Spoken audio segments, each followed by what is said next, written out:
Every year, the Louisiana Sports Hall of Fame inducts a remarkable group of people, and this is no exception. A class that includes some of the greatest figures in sports history. Shaquille O'Neal, his reputation and his achievements speak for themselves. One of the greatest basketball players ever, and very proud LSU Tiger, and two other LSU Tiger football heroes. Kevin Mawai, who's going to be a Pro Football Hall of Famer one day, and Tommy Hodson, who's part of the LSU lore, unlike very few others in the history of Tiger football.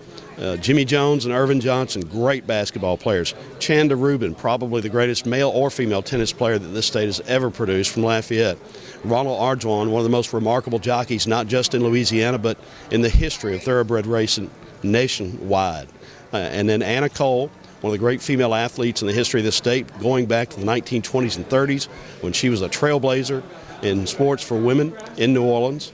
And Ed Toohey, Skeets Toohey, great coach for Newman High School back in the 60s and 70s in New Orleans. And those two are being honored posthumously, and the other 7 are going to be here and are enjoying the experience and savoring the opportunity to join Louisiana's lineup of legends. Here's the update on the Louisiana Sports Hall of Fame Museum. It lives, it breathes, it's open. After all these decades of work and perseverance by the sports writers, the numerous organizations who have been behind making it happen, the leaders of Natchitoches and the state of Louisiana, the building is open. It was my pleasure to serve as Secretary of State in Louisiana, and in that capacity I had oversight of one of our great historic treasures, the old state capitol. It was said of the old state capitol that it was reminiscent of great men, magnificent gestures, political entanglements, and war.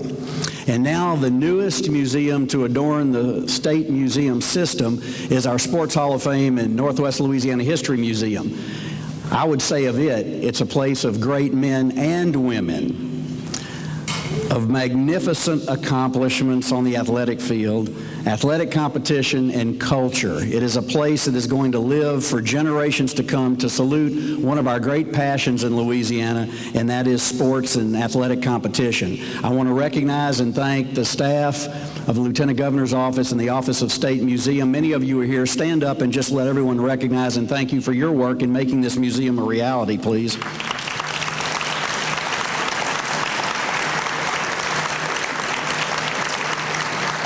And if you would, if somebody can get the lights back on, if Faith Ford is back in the room, we want to recognize Faith. So if Faith is here, yeah, stand up, Faith. Thank you for being here. Faith Ford is a native of Louisiana, and she and her husband, Campion, have returned to Louisiana. And we're great to have treasures like that. Appreciate all the things that we love about our state. One other gentleman I want to introduce, I'm sorry if you turn the lights back up, 94 years young, Not Farrington, from Jefferson Parish, donated this magnificent automobile you'll see in the museum called Hell's Angel. It was named after his wife, Helen. He rode in the Bonneville Salt Flats, setting records decades ago, and we're very proud to have you and appreciate your donation to the museum.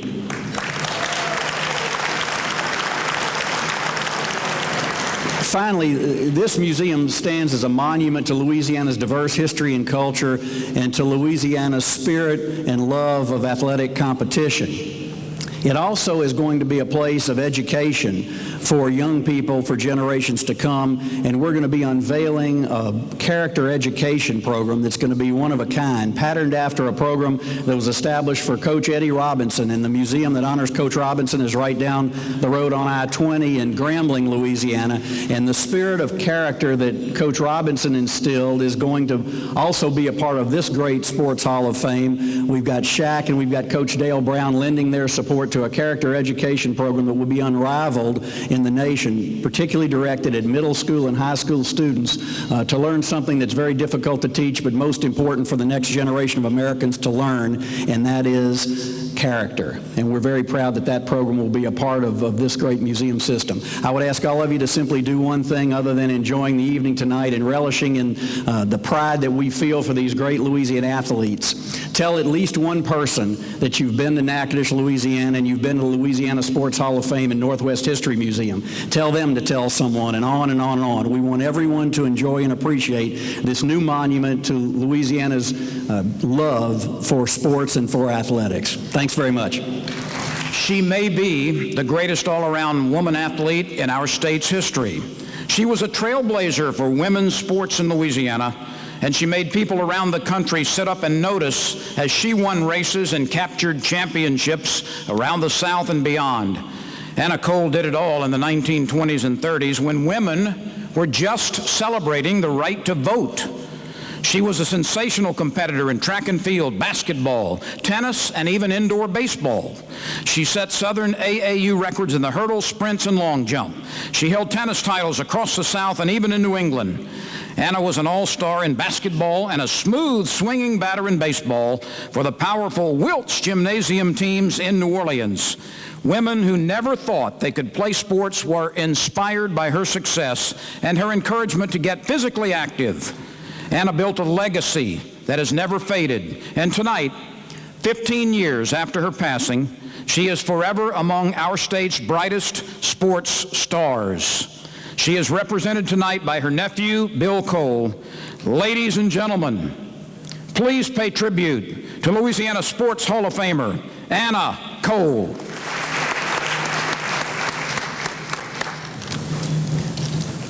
How good a coach was Skeets Tuohy? He took over a Newman School basketball program in New Orleans that had never been very successful. 13-12 the season before he was hired. In Skeets' first season, they were undefeated state champions. The next 14 years followed along those lines. Newman won almost 85% of its games in Tuohy's 15 years and went to the state top 20 tournament 9 times, including 6 in a row in the 1960s. The Greenies won the state championship 3 times, 1961, 1963, 1964. Tuohy's teams won the district championship in every season he coached. The last 6 teams did not lose a district game.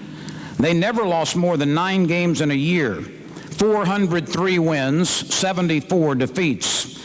But it was the brilliance of his coaching tactics, the ability to relate to and motivate his players that truly set him apart from the crowd.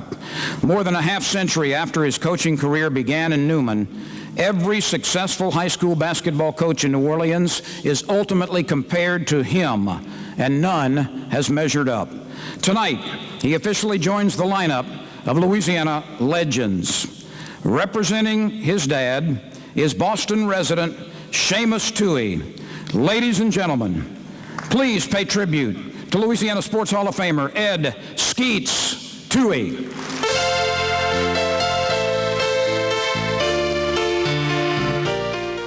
In the history of basketball, there are only a handful of players who have played in the NBA, probably none who played 13 seasons who did not play 1 minute of high school basketball. But that is the Irvin Johnson story in a nutshell. He went from a grocery employee at A&P in Baton Rouge to becoming a first-round NBA draft pick after spending 4 seasons at the University of New Orleans, developing rapidly under Coach Tim Floyd. Johnson's career took flight for the Privateers. He is UNO's second leading career scorer, more than 1,600 points. During his career, UNO played in the NIT once and the NCAA tournament twice. As a senior in 1993, he was the Sun Belt Conference Player of the Year and an All-America. In the NBA, he was best known as a powerful rebounder and a fierce defender inside while playing for Seattle, Denver, Milwaukee, and Minnesota. His best season came with the Nuggets when he averaged 7 points and 11 rebounds, and with Milwaukee a year later, averaging 8 points and 8 rebounds, while starting all but one of the 164 games in those 2 years. His stats professionally weren't huge, but his impact was indelible then and now. Ladies and gentlemen, please welcome Louisiana Sports Hall of Famer, Irvin Johnson.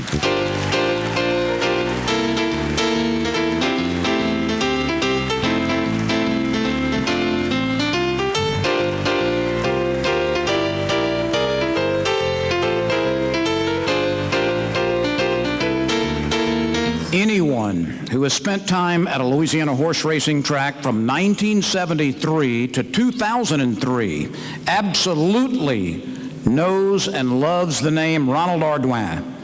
He brought home a ton of winners across our state and beyond in his 30 years in the saddle. And he did it almost completely at home. 90% of his career wins have come in Louisiana. That's even more amazing when you consider that Ronald is among the sport's most successful jockeys ever. He is one of only 23 in the history of thoroughbred riding to win more than 5,000 times. He was the 16th jockey to pass that mark, doing it in a race at Louisiana Downs, right in his backyard of adopted hometown of Houghton. He finished with 5,226 victories. He won 5 riding titles at Louisiana Downs and is the track's all-time leader in wins and stakes wins. He was also a dominating rider at the fairgrounds in New Orleans.